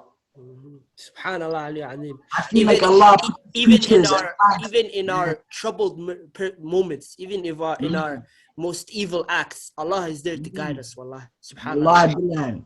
Yo, Yunus, you know, the only thing I remember about poetry, my poetry days, is we don't do this. We do that little stuff here. I'm not gonna lie to you, wallahi. We can actually speak for a long time, bro. This was actually a very helpful podcast. Inshallah, people learn from it. I'm not gonna lie to you, bro. We can actually talk about multiple topics, but we're having a time limit right now. I'm trying to make it because these are like first couple of episodes. Nobody's gonna watch our phone. I gotta wake up early as well, you know. Yeah, it's adi, bro. One thing is, if you wanna have a podcast again in the future, wallahi, a part 2 to this podcast, you're always welcome, bro. Everything is adi. Inshallah, I'm coming back in 2-3 months. I always want to ask this. I want to ask this because we're beginners at this. You know what I mean? So if you could tell us like something that we can improve on this podcast with. One thing is you can improve on, just like how you got someone like me that is actually flourishing. Yeah. Don't try to put someone down and try to say, oh, you're not that up, so I'm not gonna do you.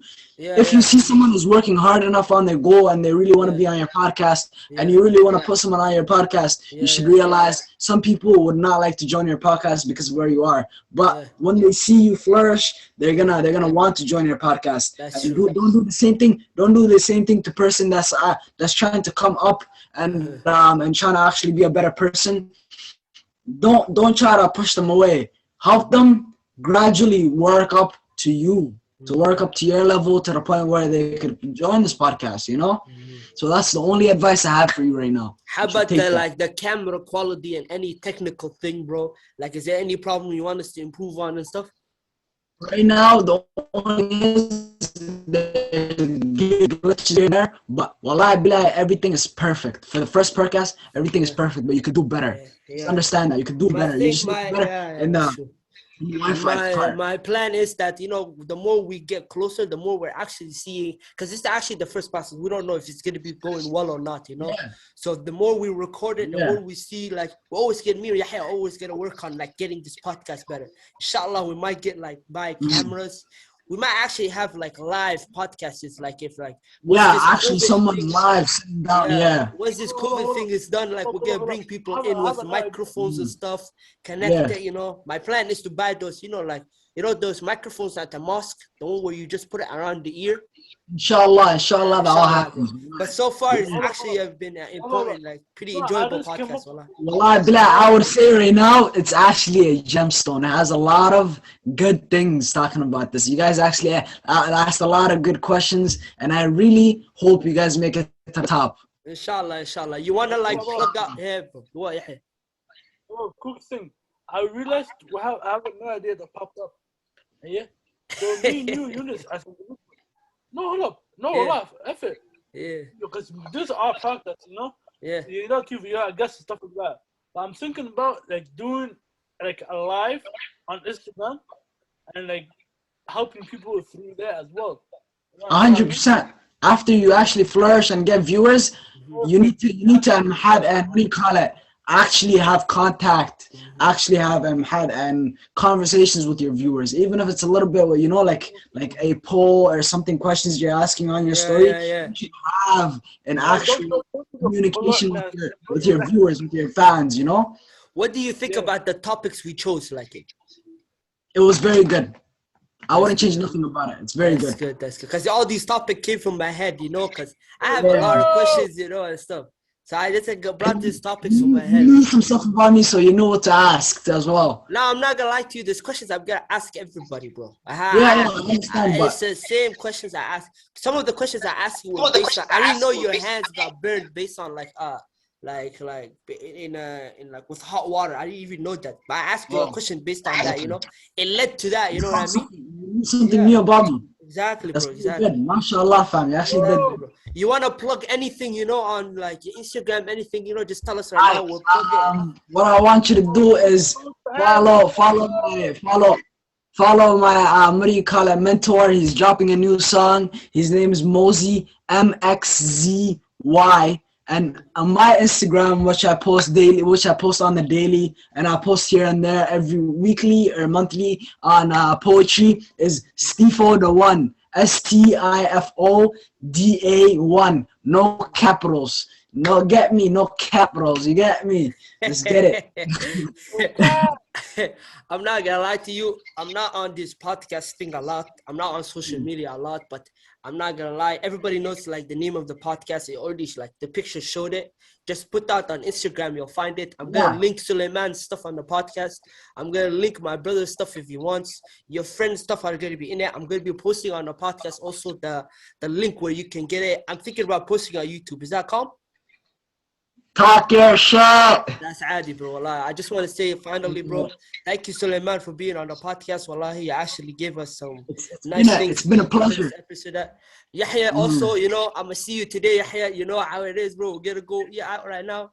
Assalamu alaikum wa rahmatullahi wa barakatuh. Thank you for watching this episode. Ma'a salama. Wa alaikum salam. Talk your shit.